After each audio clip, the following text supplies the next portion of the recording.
that really kind of goes up. And then you're providing staff to do it.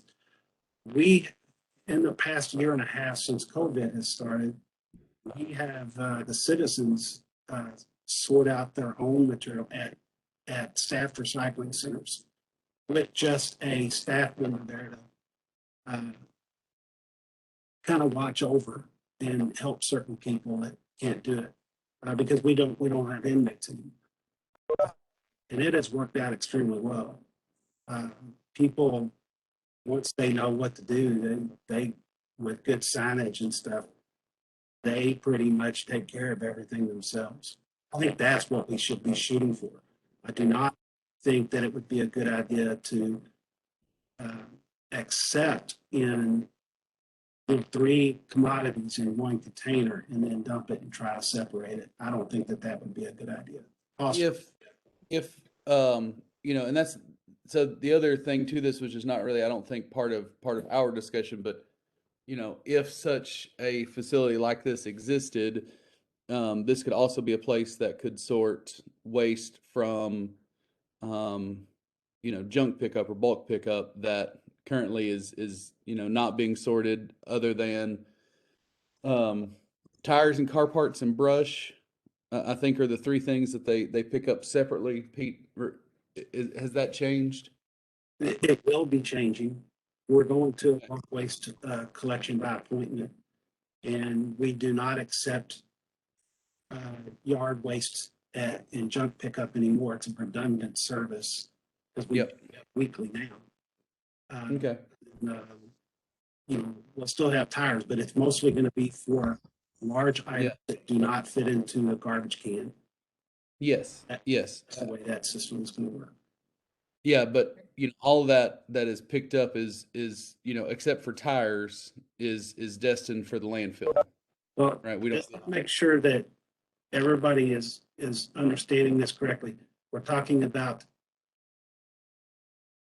a sorting facility that has staff that sorts incoming material versus a facility that citizens can come and separate themselves. One is very expensive. One is a whole lot less expensive. Going to be for the one that the citizens self-separate just under the supervision of a person that's out there, so we're not taking things that we shouldn't be taking. Because I do think that on the flip side of this is that all the disposal facilities have checks and balances right now at a gate to keep from having items come in that don't come into their facility for disposal or otherwise. I think we still need to have that kind of control at this site. May I make a recommendation? Yes. Go ahead. A great example of what I feel would be a solution if we could investigate, maybe take a field trip up to Monroe County Solid Waste District in Bloomington, and a very progressive community. And they do an excellent job with not only handling this situation that we're talking about, but actually educating the community, and it's used quite heavily. Torres? It's Matt Smith in Creek? Indiana. Good. Good. I appreciate you calling about our driver job we have down there. I think Matt needs to mute himself, maybe. Yeah. Can y'all hear me now? Yes. Okay. What the other idea that I had. Well, my office is in Indiana, but the job is Matt. in Alabama. Hang on a second. Yeah, hang on a second. Matt, you need to mute yourself. We're hearing your conversation. That's better. Okay, he's done. So my big question is this: are we going to get pushback from now on for everything we want to do, or is this truly a difference in perception as to what makes sense on this particular issue.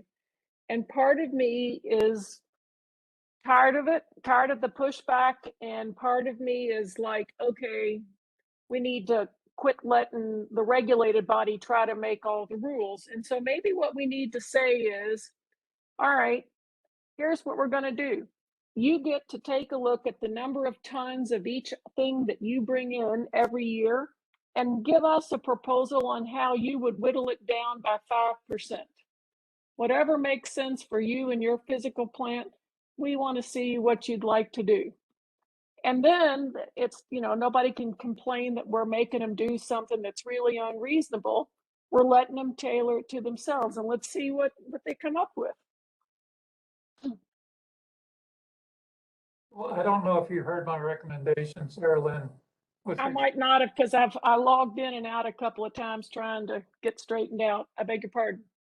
A great example of what I think would be a good solution is if we would go up and look at the Monroe County Solid Waste Management District's recycling facility that they offer for county residents. It's a great example on how this can be, the diversion can be improved upon without taking the risks of safety and whatnot at the high traffic areas of the disposal facilities. And they do a wonderful job of educating and advertising their facility. And then if we could pull together that knowledge and come up with a site, whether it's a waste reduction center, whatnot, that would have the facilities. As I told you at the last meeting, an estimated cost just off of rough numbers with a few phone calls, Sarah Lynn, already over 1.65 million for 5 acres of property and fencing and facilities. Well, which really would end up being nothing more than, an area for containers and traffic to flow through and fill up boxes, just like the Monroe County facility. So well, I am open to that field trip. I'm open to that idea. I am very aware that Bloomington is itty bitty compared to our community. And I would fear that in order for us to really replicate what they're doing, it might take multiple sites. But I haven't seen what you're talking about, so I'm not sure. Monroe is basically, the hub of Monroe County is Bloomington. Yeah. It's located in Bloomington. And as I said, it's very progressive.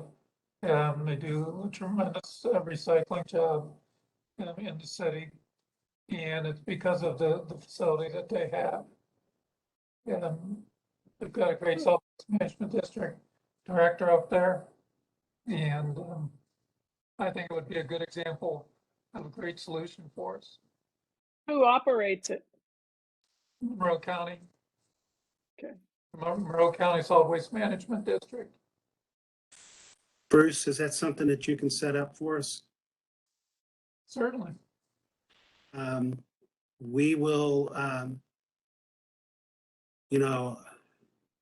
hate to say the word, but COVID just won't get the daggone out of the way. And trying to get people up there is going to be the situation. Hopefully things are going to improve quickly, but maybe we can table this for another month, give people more time to think about this. I like the idea of the fact that we're looking outside of the box, and I really appreciate Bruce, you giving this suggestion. So I feel like that we have a discussion going on with this, and we're not going to just turn this idea away. We're going to try to work and make some solution. I think that's what this committee needs to be doing. So thank you. So can we table this for another month? Give Bruce some time to look at some dates. Hopefully we can get some COVID improvement, and be able to pull this thing off. Would that be okay? I think it's a reasonable strategy, but I also think until more people decide to get vaccinated, this is just going to keep going on. Well, is it a problem if everybody's required to wear a mask and travels up with whoever they feel safe and comfortable with? And most of it would be at an outdoor facility. I'm not sure a tour is that much of an issue, or is it? It's the drive. Well, I guess we'd have to, yeah, as much as I hate to say it, it'd be much more efficient for everybody to drive in one big happy vehicle, but I would think we would have to do separate type things. Yeah, how far is this facility, Bruce? Do you know? I would say roughly an hour and 20, an hour and 40 minutes. Yeah, it could be He pushing. drives faster than I do. I need 2 hours. Yeah, I think it's pushing 2 hours depending where it is in Bloomington. I don't know where it is. Okay, Yeah, so well, we can downtown. try to set that up, and Downtown Bloomington. if people want to go together in pods of comfort with that, they can. Some people have a higher risk level than others, so Right. we have to keep that in mind. But let's see if we can't go ahead and Bruce and get 3 dates over the next couple months and see if we can't pull that together to get as many people up there as we can. And obviously, we would open it up to other members of the advisory committee and board as well. You know what else? If we did it when the weather warmed up enough that we could keep the windows cracked, a lot of the COVID risk goes out the window, pun intended. That's I agree. I will reach out to Tom and get 3 days over the next couple months or so where we could possibly go up there and visit them. I'm sure he would like to have us all on one date, though. Oh, yeah. Yeah, that's preference, right? I think that there was a question in the chat from Brian. I love the idea of self-serve facility. However, I do have questions. What is the budget for this project? I don't know if that we would know that yet. And will the facility be free to the public? I think our goal would be to, yes, keep that as free as possible, but we would have to see who would be handling the advertising. I think that that falls under what we may be discussing, which is we're looking at a contract for a marketing firm that would do something with oh, Aaron, help me out on what's the name of it going to be? Put waste in its place? Is that what you're saying? Waste in its place program. And it's going to be something that's just, we're trying to get people out of the mindset of just throw it away and putting things, waste in its place. And that would fall under even down to litter. Don't put waste on the side of the road. But we'll get into that later. But yeah, I think that the district would handle that advertising. The other question was, could the facility up there send us any videos of the operation? I think Bruce is there, if you could ask the facility up there if they have any videos or anything like that they could give us that could kind of help us for people, at least if they can't make it, they'll have a pretty decent idea of what the facility is. Sure, I can ask on that. Okay. Thank you.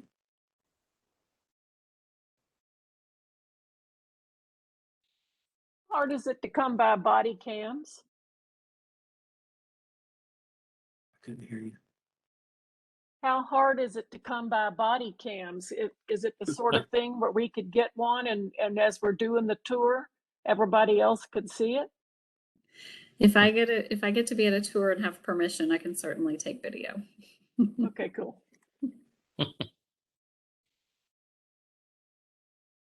Okay, so I don't know that we have to have a motion to do that, but we Well- just know what the task is. So Yeah. thank you guys for that discussion. I think that's great. I guess it brings me to a question though, is Bruce Blue's email and this discussion also just for our subcommittee, the ICI South Hall, or is it to the whole advisory committee? I think it would, Make it to the whole advisory committee, but that's Okay. up to you. I just wanted to throw the idea out. No, that's good. All I'm saying is at 4:30 today, then it's going to be discussed again. So we don't have to, do we have to solve these issues at our subcommittee is I guess what I'm asking. It seems to me it's going to be brought up again at the 4:30 advisory committee meeting. Is that not true? Well, I think it's our job to come up with a recommendation. And if the recommendation is, we're not ready, y'all need to give us some more time, so be it. Okay. Hey, Pete, I like both of the Bruce's suggestions today. One other question I would have, the already pre-existing manned recycling centers, how could they be expanded to meet this need? that's a really good question. And I think that that would be a possibility is that we would want to consider expansion of existing over a new facility. I think part of that could be space, just like everything else. But it is definitely something to consider, Brian. I think it's a good point. This- Well, that also might minimize the junk that comes to the weekend project work, right? If people took things there on a routine or regular basis. I'm just thinking all kinds of things that might be advantages for expanding those sites. No, I agree. I think that whatever we can do to give opportunity for citizens to be able to drop stuff off, be it a permanent site, which we do have one at the WRC right now that allows a lot of stuff, but that drop off also allows for medications and, document destruction and things that we can't provide at one of our staffed facilities. You have to be a DEA agent or DEA certified to accept certain items and certain documents. You have to be guaranteed destruction. So, Well, aren't we talking about keeping the drop off stuff throughout the year? But this would be in addition to that. it would be an addition, which I think that we should definitely do. I don't think that we need to do one or the other. Right. I personally think that we should do both. But like he's saying, I think someone would help take up some of the Sure. volume And- off of certain things, right? And the overarching message is put waste where it can do the most good. So, Right. As far as our campaign and separate your waste out. So, And this is Greg again. I want to add my input is I think, yes, the difference is Monroe County is probably smaller than us. I think from my experience, we want to have definitely more than one facility because a lot of the people I know will not take stuff to the hazardous waste site because it's too far away and their little bit of stuff they have, it's just not worth it. Whereas if there was a facility within, a mile or two or whatever, several throughout the county, it would get a lot more done. So I think we don't want to think so much about one facility doing everything, whether it be with the drop offs or I think it's an excellent idea to start maybe expanding our manned or person recycling centers or something. Staffed, thank you. Good. yeah, I think that the expansion of certain items would be difficult, particularly the household hazardous materials. Yeah. Because, you need to have certain things there to be able to handle that. I agree. Shredding and hazardous materials are pretty specialized Yeah. things and drug drop off, but Medications. right, Yeah. right. Great discussion. Pete, as well as what we've just talked about in Monroe County. I had sent an email to Diane and you with regard to the NWRA wanting to have a conversation or a presentation for today's advisory committee meeting. And I would like to give them time to do that because, again, we're talking about collaborative solutions here. And I believe they'll have a good message that somewhat goes along this lines as well. So, It is on the advisory committee agenda. okay, very good. Thank you.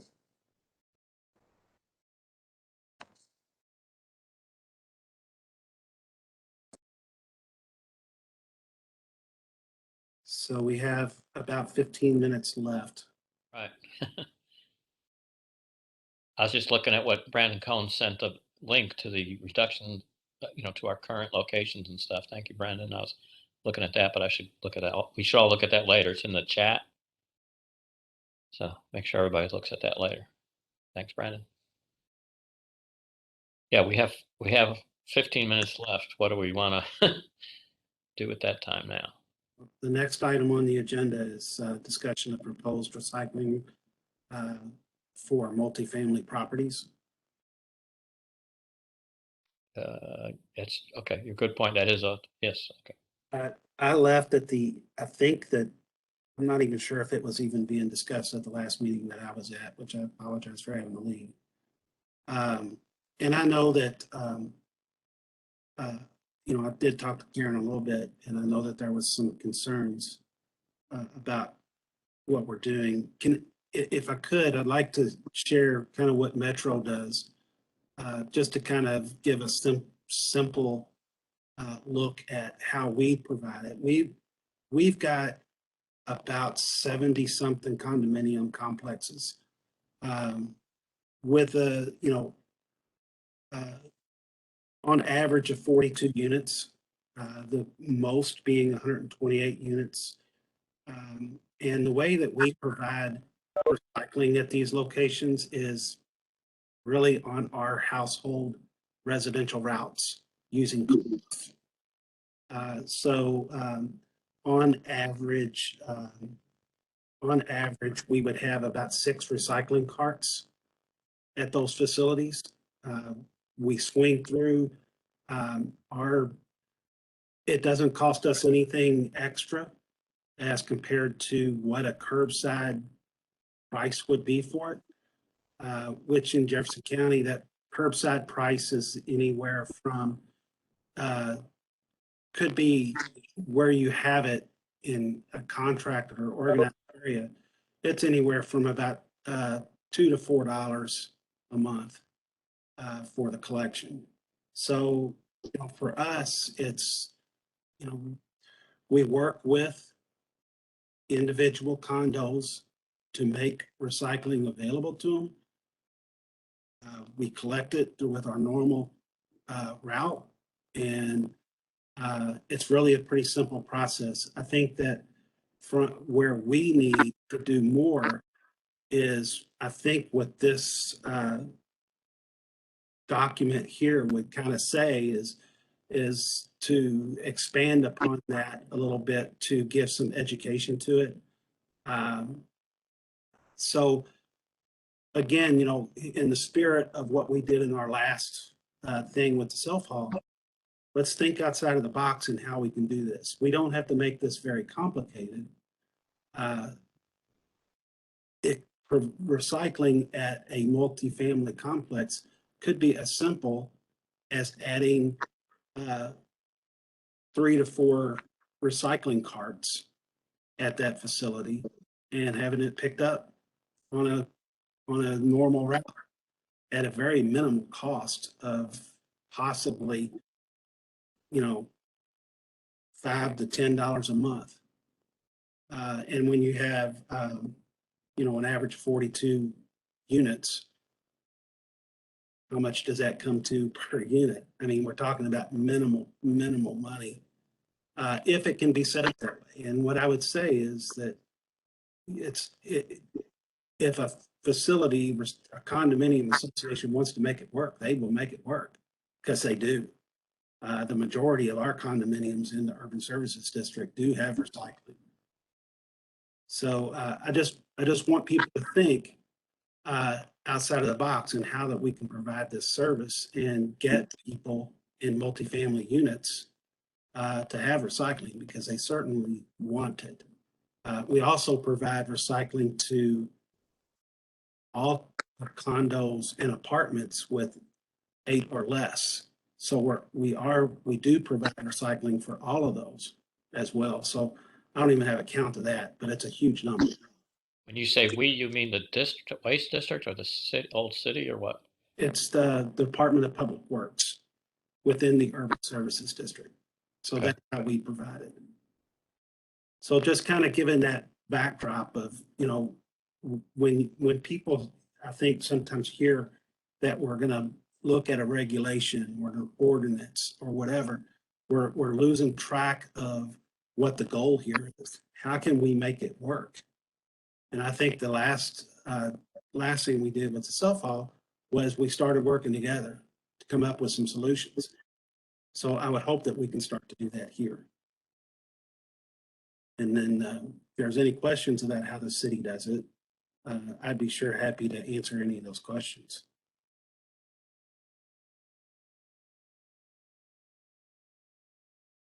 Yeah, Sarah Lynn?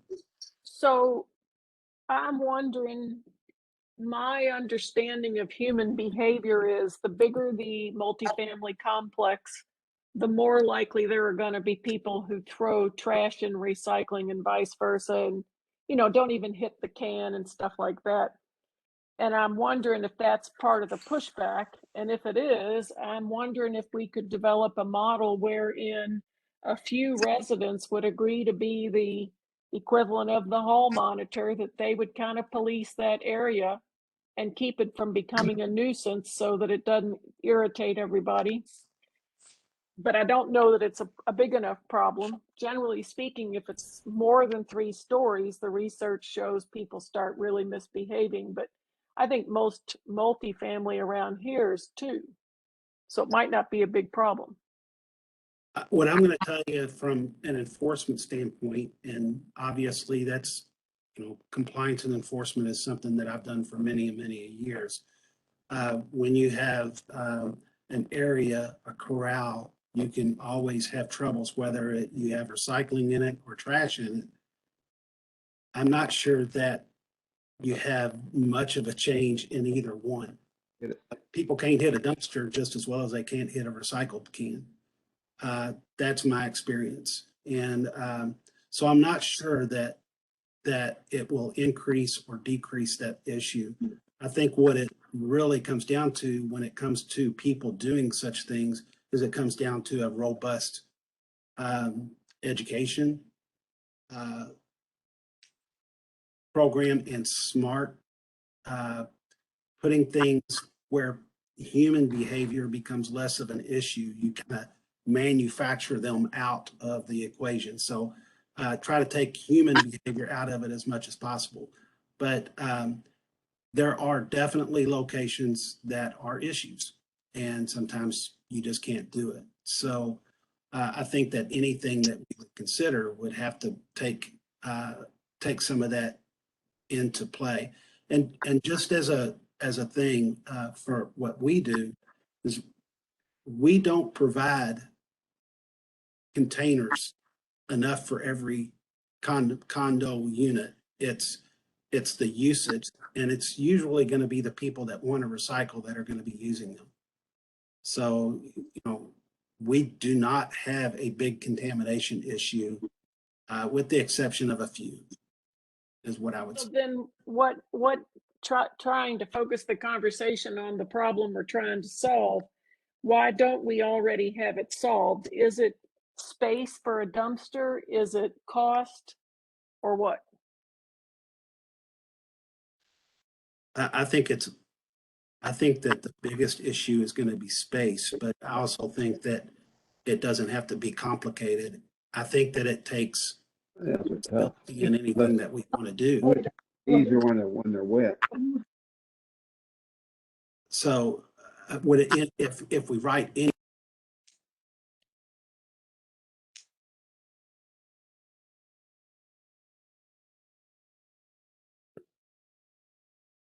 I can't hear. Yeah, Anyway. Pete, you went on We mute can't for a hear second. you. I wasn't even touching the computer. I have no idea why it went on mute. So anyway, I think that whatever we do, if we do something, then it would have to make sure that it's going to be very flexible and allow creative solving problem at each location. That is one thing that I do know, is you have to look at the facility to find a solution. Sometimes that's difficult, but from our standpoint and all of the ones that we do, it's not been that big of an issue. It ain't rocket science. No.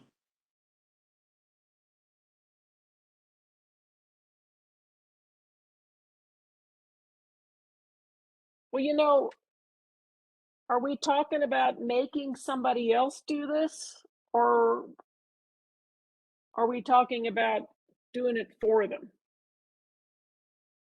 This is Sumedha, and I just wanted to reiterate some of the issues that you guys were talking about. So I live in an apartment and they don't offer recycling, and they say that it's because residents don't sort waste. We use Rumpke as a hauler, and I don't know if they charge extra for contaminated waste, but I've tried to work with them on offering a recycling option or doing some kind of resident education, but they don't seem to be willing to do that.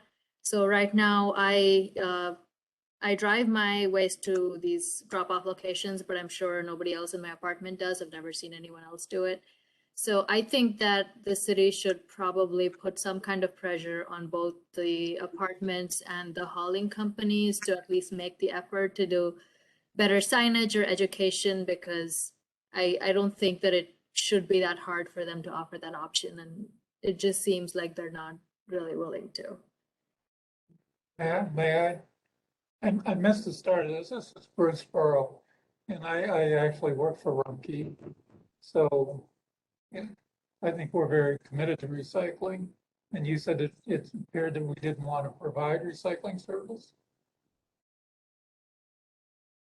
Sorry, yeah, so I spoke with our 800 building and they said, I'm not sure if the issue was that the waste was, the recycling was contaminated and they were being charged extra for that, but they said that they basically do not offer recycling anymore because residents aren't able to sort waste. Well, I would love to have the opportunity to get your contact information and we can meet, because our company was built on recycling since 1932. And if there's any way possible, we'll try to come up with a solution that would work for the 800 building. Yeah, thank you. I appreciate that. And I can leave my email in the chat and we can connect about that. All right, thank you very much. Thanks. We had another person on the chat, Tony Mattingly. I live in the Germantown mill lofts and do not have recycling option. I've lived in an even larger multifamily facility in Chicago that offered, hang on a second, that offered recycling. I was surprised to learn that recycling was not offered when I moved. Sarah V. I agree with Sumedha. I am a tenant living in the Edge and the 4th Street in downtown, and recycling is not offered to tenants in my building as well, despite us paying trash service fee. My building management was not clear as to why it could not be offered and told me it was due to city codes, which I later found out is not the case. I don't know of any city code that would prevent someone from providing recycling services. Well, city code requires private haulers to provide recycling services. It requires exactly the opposite. Right. To Exactly. operate as a hauler in Jefferson County, you have to provide recycling service. That is the true. customer doesn't have to take it or doesn't have to agree to it, but it has to be offered. Right. Sounds like they're being lied to.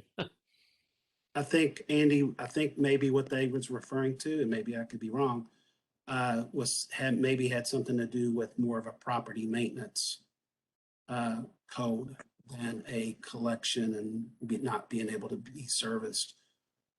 So I don't know. Sure. Yeah. That. Yeah. Yeah. I just wanted to make it clear if anyone didn't know that, especially, the residents like Sumedha and Sarah V that spoke up, every private hauler is required to offer recycling. And I know that, the city, if the city provides service to your home, offers recycling as well. Yeah. It seems to be a common issue, though, that the barrier is the apartment complex. Saying we don't provide it because. So it's not necessarily the hauler saying they don't provide it, but when it gets Yeah, to and Karen, choice, sorry to jump in again. I was just going to say, I think going back to Pete's response also, when the question was asked, is it cost or is it space? I think in a lot of cases it's both. But I mean, when he also mentioned that, if a spot is interested in making it work, they will find a way to make it work, whether it's from pressure from their residents or something else. We've had, groups in very good faith have, done a lot of trial and error to say, well, we don't have enough space for a dumpster. What if we put, recycle carts in a location and then we can roll them out, and then that doesn't work, and then they ended up building a corral for for recycling. So it can be a little bit of trial and error, but I think you can find a way to make it work for sure. Where it gets difficult is in places downtown where you maybe literally don't have a spot for something that could stay in an alleyway, or but the vast majority of places have space somewhere that they can find something if they want it. So here's an idea.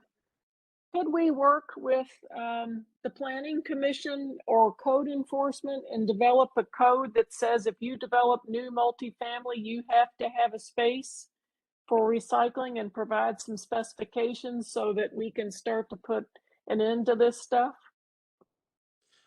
I think that's an idea going forward. Right. And if that's what you guys want to pursue, I think that it would be a good idea to do. But I think that should come from the full advisory committee. So it's 4:15. So I want to start wrapping up. I just want to add one thing myself. Yeah, I've had friends who've told me their condo association tells them this, they can't recycle. Also, like one of them said that it's because they don't have any, they throw it all out. It's not sorted. So there's all that stuff out there. So one thing I just want to ask maybe is, do the 311 callers, if they call in, does the city tell them that the recycling has to be available to everybody, or is that even something we want to look at, like to make sure that the message is out there? So, I'm not sure that the calls come into 311 necessarily. We do field calls from apartment tenants and condo people asking all the time about how can I get recycling services, and it's you talk to your association. okay. But there is a lot of people that want to have that happen. Right. All right. So And please, this is JD. I'm the director of the Apartment Association for Louisville. I've been trying to talk, but I know talking with our members, we have a lot of concerns of making this a mandatory thing that all multifamily has to recycle right now. And I think that there's a lot of obstacles and a lot of things in play that you may not even be thinking about that is a barrier to doing this at different properties. A lot of them like cost and space and things, but get into if you have to build a space for recycling, and you have to get approval through the lender. There's easements, there's parking ratios, there's all kinds of things that go into effect that would be an obstacle for a community. And so to just say it's going to be mandatory, I don't think is the right way to go. I think that that there should be there's no cost analysis done. There's no pilot plan or anything that's been done. And I think that we need time to give more input on the obstacles and barriers that we see with putting something like this in effect. And it's not that we're against recycling at all. It's just that every property is different, and every property has a different budget, has a different their space is different. And when they plan for apartment community, they utilize every aspect and every square inch they have of their land, and it's not just so easy to just say you've got to put in recycling. JD, I appreciate that. I think that we could start heading down that and having those discussions. You know, in the urban services district, and that's kind of why I brought up what we do in the urban services district. We provide the service, the majority of the condos that we have, and space is always a concern, but it's always something that is overcome in almost every case. So I think maybe some of the learnings that we've had, I think can be a good discussion point. So I'm ready to have that discussion. So if you want to reach out to me at any time and we can kind of get some footing on this, and maybe we can be a little bit better prepared to discuss those things at the next meeting. Yeah, I'll reach out. Thanks. Thank you for the input. We do have to wrap up to give people time to do a bathroom break before our next meeting at 4:30. So is there any other input from anybody out there that wants to say it right now? Okay. If not, I make a motion. I ask for somebody to make a motion to adjourn the meeting. So moved. Sarah Lynn makes a motion. Anybody second? Bruce Burrow, second. Bruce Burrow second. All in favor? Aye. Uh, I don't. Any opposed? So meeting adjourned. Greg, let me second it since Bruce is not on this committee. We just had that issue Oh, earlier, so okay. Brian Slade will second. Brian. Okay. Thank you very much again. Yes. Hey, before we get to the other meeting, is it just me or is there several people that the volume is very low? I've tried to turn up my volume as much as I can, but I'm having a hard time hearing some people. Is anybody else having that issue, or is it just my computer? No, no problem. Yeah, you were choppy a little bit. You were choppy a little bit, Pete. Sometimes you might want to move closer or, anyway, you were breaking up once or twice. I think it might be your end. I've had computer issues for 3 weeks. It's just been Okay. a nightmare. See you in a few minutes, guys. All right. Meeting adjourned. Thanks for everybody's input.